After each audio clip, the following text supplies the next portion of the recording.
Hello everybody, this is Mario Golden and I'm here because I want to ask you for your support for my exciting Spanish language novel Semillas or Seeds in English. A story of love, resistance and the quest for freedom. What happens when a young gay man returns to his native land to fight for liberation and justice? I'm sure many of you will find that question intriguing, just as I did back in 1990 when I set out to write my first Spanish novel called Semillas, or Seeds in English. It took me a year to write it, and even though I dreamed of publishing it one day, I soon realized it wasn't the right time. Not yet, until now, 27 years later. Ediciones Letra Blanca, a newly emerging publishing house in Mexico City, has agreed to distribute my novel, which is so very exciting for me.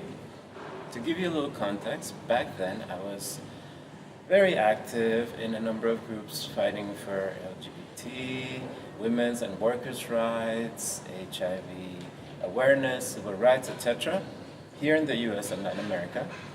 And I just spent 2 years back in Mexico City, where I grew up, teaching and organizing, and had made San Francisco my new home, and was working as a typist at a medical research office. One day, I was sitting at my desk, bored to death, with no pathology reports to type, and suddenly I had the idea to write a fictionalized story about someone like myself. My boss, who had AIDS and later died, happened to be an angel. And he just let me type my novel using the work computer because, as he put it, it made me look busy, and he liked that.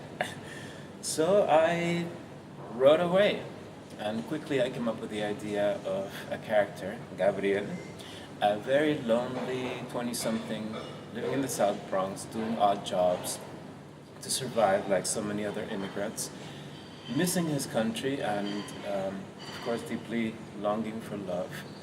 And while in New York, Gabriel meets a Puerto Rican woman named Providencia, who is very political, and they become best friends. And as a result of her influence, he also becomes immersed in politics. But living in the US is very painful for him because he is constantly being discriminated against. And on top of that, he can't find love in the mainstream gay scene. So because of that, and partly because of his idealism, he decides to return to Mexico. Now I should tell you, he'd been homeless there and destitute. But within a short period of time, should I get distracted? But within a short period of time, two events change his life. He falls in love with Andres, and he joins an organization that supports an international strike at the Thor Auto Company. Now, honestly, I never imagined that there'd be a time when this story would be of such relevance as today. I say this because my novel speaks to many of the issues that are currently impacting the working poor worldwide, such as economic displacement across borders, disdain towards immigrant workers, and increasing homelessness, but also intense government persecution and military violence. Something terrible that happens to Gabriel, character, is that he is kidnapped by the Mexican government and taken to a clandestine prison.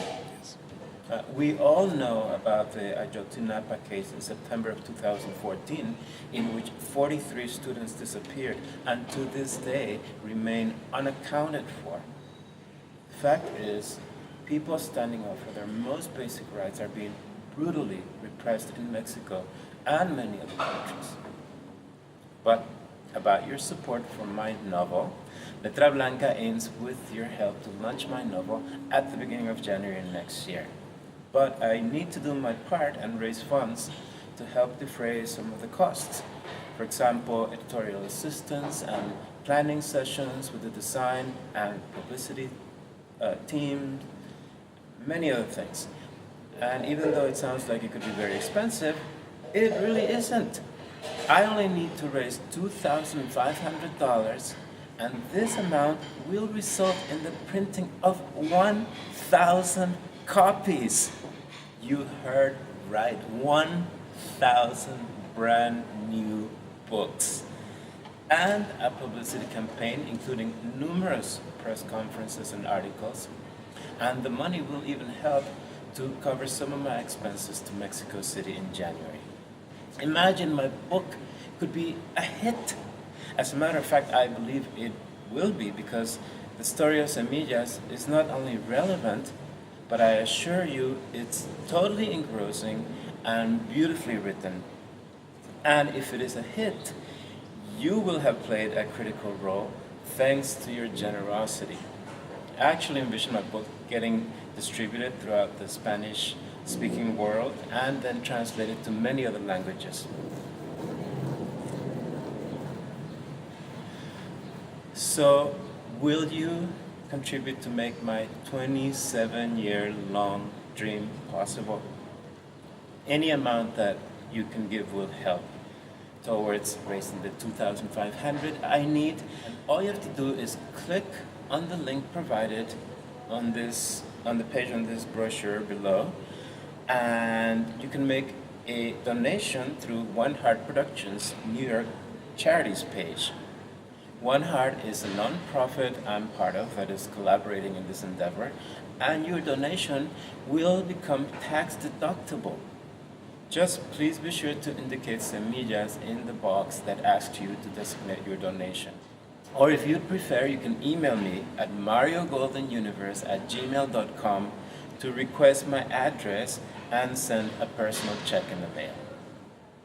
I thank you in advance from the bottom of my heart, and I promise to keep you updated as Semillas becomes a reality. Make sure to check out the Semillas the Novel Facebook page. In closing, I'd like to share with you the following very powerful quote you've probably heard or seen in a meme. It's from a poem written about the Ayotzinapa students, and it has become more significant than ever. They tried to bury us, but they didn't know we were seeds. Quisieron enterrarnos, pero no sabían que éramos semillas. This quote perfectly captures the essence of my novel, and like the quote, I am certain Semillas will inspire thousands of readers. Once again, thank you for your donation.